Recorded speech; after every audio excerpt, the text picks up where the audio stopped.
আমরা এখন আছি হচ্ছে নুরেমবার্গ ক্যাসেলে। এই সেই নুরেমবার্গ শহর, অনেক বিখ্যাত একটা শহর, 1000 বছরের পুরানা শহর। আর এই ক্যাসেলটাও 1000 বছরের পুরানা। তো এই নুরেমবার্গ শহরটা আসলে অনেক কারণে বিখ্যাত। তার one of the main reason হচ্ছে দ্বিতীয় বিশ্বযুদ্ধের পরে আসলে দ্বিতীয় বিশ্বযুদ্ধে জড়িত নাৎসি বাহিনীর যে সদস্যরা ছিল তাদের আসলে বিচার কার্য এই শহরে করা হয় এবং অনেকের ফাঁসি দেওয়া হয়।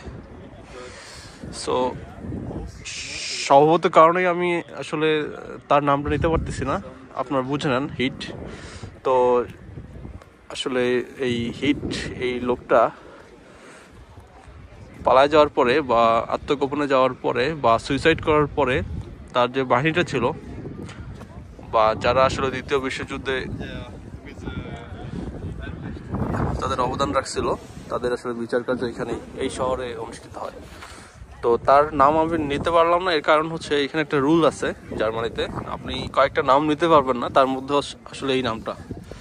তো এই নামটা আসলে তারা আসলে ভায়োলেন্স হিসেবে মানে ধরা হয়।